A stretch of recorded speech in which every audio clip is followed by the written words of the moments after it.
Okay, so I get a lot of questions about why I would start an actual entity when I'm starting a business. Do I create an entity? How do I create an entity? Which type of entity do I create? What are the pros? What are the cons?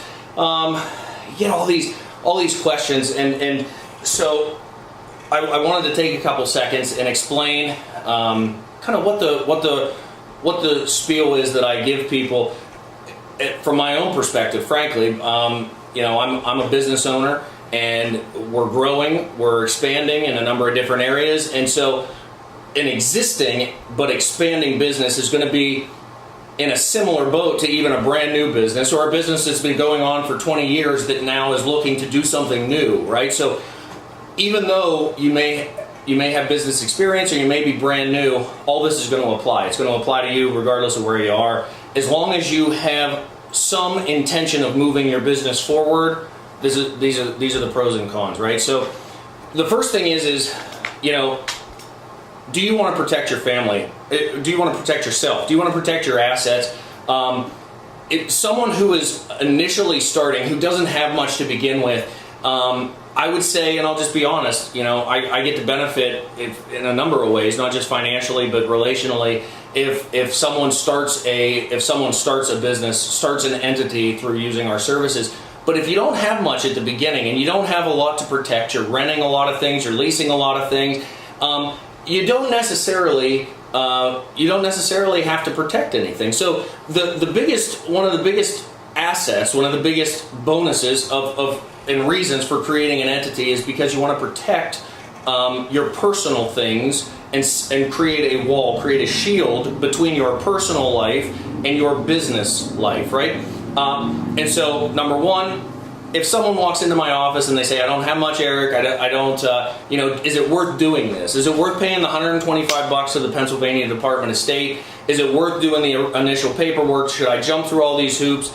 You know, I might say, you know what, I can help you with implementing your initial plan, and that has nothing to do with the entity creation. I can help you manage, I can help you come up with ideas on how to hire, come up with a business plan, talk to the banks. I can help you with all that ahead of time, and that has nothing to do with the entity. So hold on the entity for now. Let's come back to that maybe in 6 months to a year. Now, for the people who actually have a few things, if you're married, you have kids, or just married even, and you have personal assets that, you know, if you're younger or if you're older looking to retire and you want to protect those, and you've been doing it a certain way, whether you've been doing it a certain way for years and years and years as a sole proprietor, and you think that you're safe just because you haven't run into a problem yet, or you're brand spanking new and you're going, okay, I have a few things now. An entity is a must. I have seen, in my experience, I have seen multi-million-dollar corporations fall because they have either not set up an entity, so a sole proprietor who's just dominated a market and done fantastic, or whenever they set up the entity and they did not abide by what's known as corporate formalities, and that's commingling between accounts and monies here and money there, and it crumbles. The whole thing, years and years and years of work and effort and energy crumbles when something bad happens.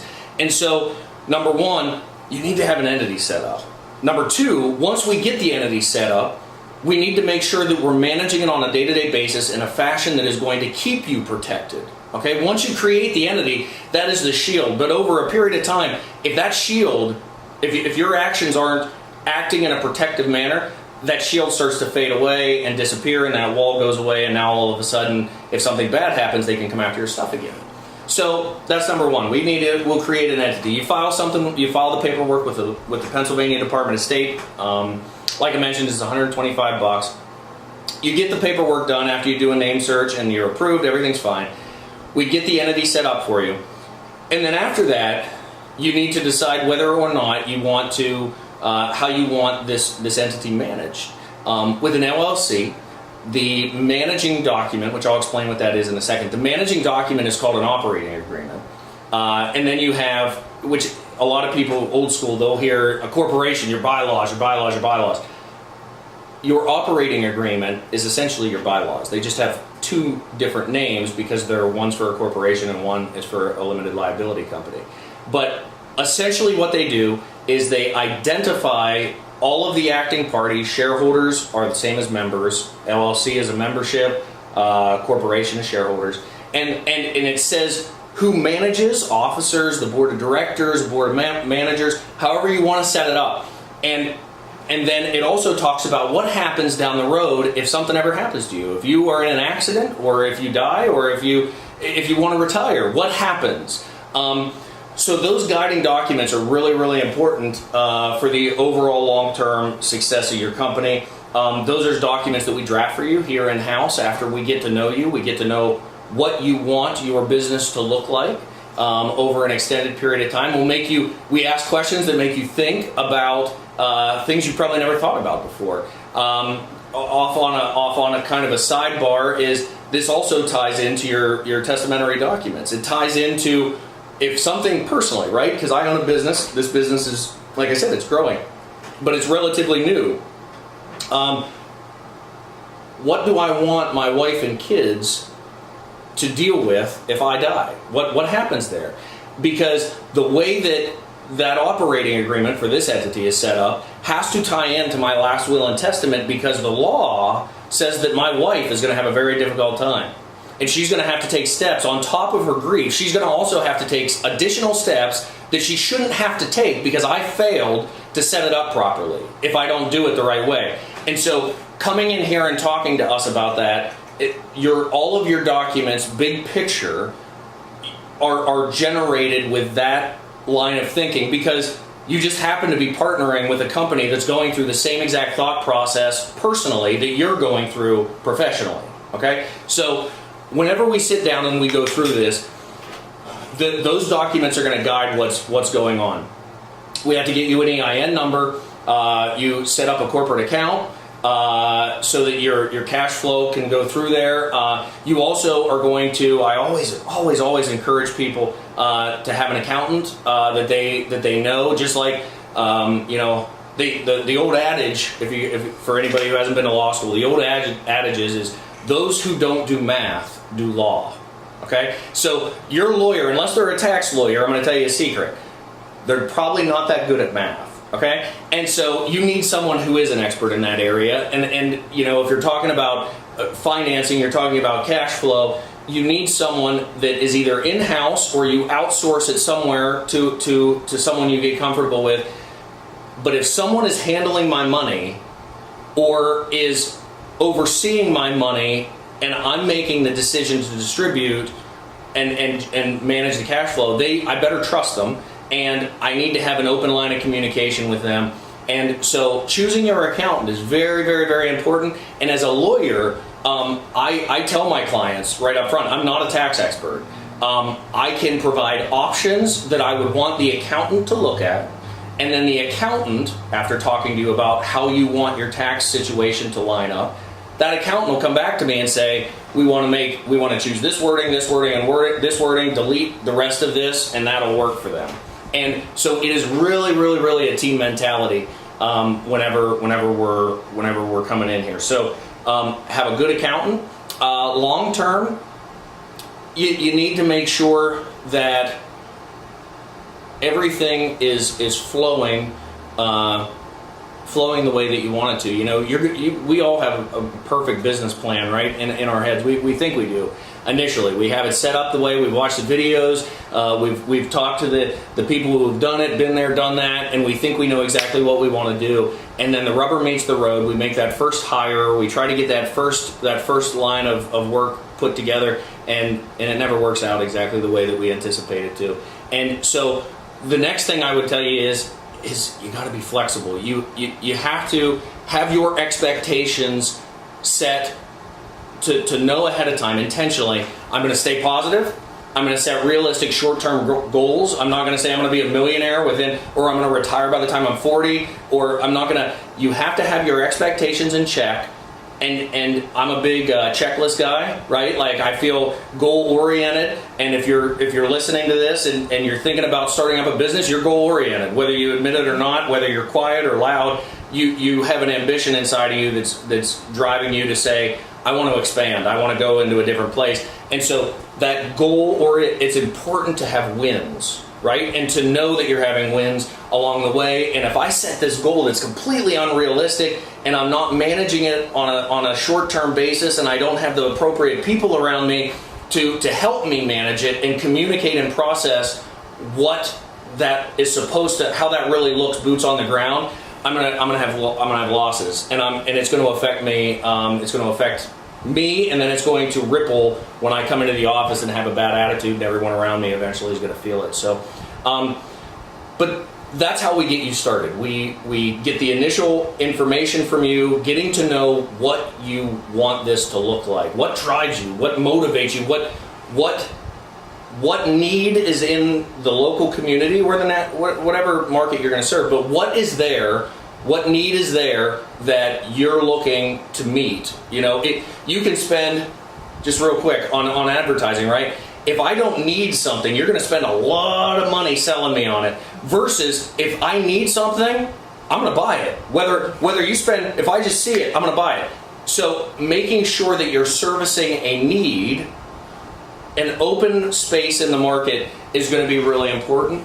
And then in the long run, making sure that you're not going out and away. You're not diverting from that market, right? Making sure that over the long, it's easy to get off track. It's really easy to go, well, I'm going to do this. I'm going to do this. Staying focused on who you're servicing, knowing your base market, knowing the people that you're trying to service, really, really big. And when you come here, I mean, it's what we do. It's what we're doing ourselves. We're really trying to do that. So, full service, man. You get the whole team here. I don't just I eat my own dog food. I am not just preaching it, but I'm doing it myself here. And this team is highly tuned into what our clients' issues are, what their concerns are, what their goals are.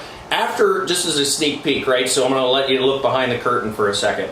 Whenever I initially meet with a client for that first time, and the client leaves and they think, oh, I don't know what you guys think, maybe I do, but what I do is I walk back into my office and I actually put together a memo that memorializes, it lays out exactly what you communicated to me, your long-term goals are. Where are you going to see this entity? What need are you going to serve? How long do you want to serve it? How are you going to get there? All that. And I lay it out and put it in the file, because I know that you may need reminders.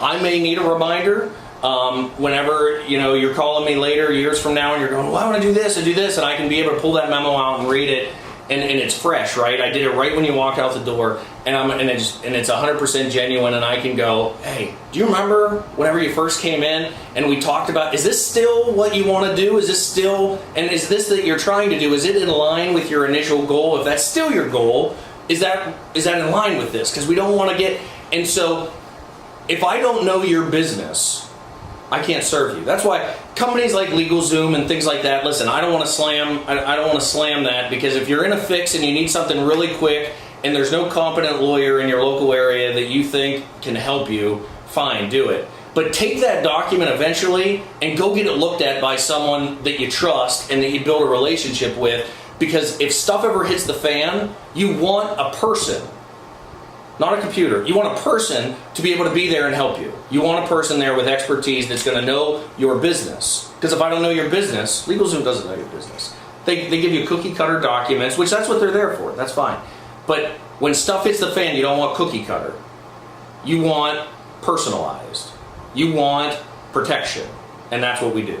So that's kind of the initial phase. Like I said, it ties into estate planning later down the road. The one thing we're really good at focusing on is getting lining up. We can do transactions on the front side if you're a younger person and you're stepping into an existing business and we need to help with that transition. It's beautiful, because you have the new family who's an up-and-comer. They want to take over this existing business, and you can decide how to sell that. You can decide how to sell that. Or if you're on the backside looking to retire, you're looking to sell and get out of this business, months in advance, if you talk to us, we help you come up with a way, with a plan to go, let's make your business look the best that it's going to look in the marketplace? How can we not, and it's how can we bring your overhead down and your cash flow up so that when you put it out to market, you're going to generate the highest potential cash flow for your later years that you possibly can. And then we help put that together and we help make those connections. And then we tie all of that long-term revenue that you're about to generate, we tie that into protecting your family with your testamentary documents after you retire, right? So we tie all that together, big picture stuff. We help a lot of people here. That's our primary goal. And we do it with efficiency. We're not perfect. And anyone who tells you that they're perfect is full of crap. But we are not perfect, but we are methodical in serving our clients, not only with our knowledge, but also with our personal experiences that we happen to be going through right now. So we're the right choice, and we're always looking to help local businesses, especially however we can.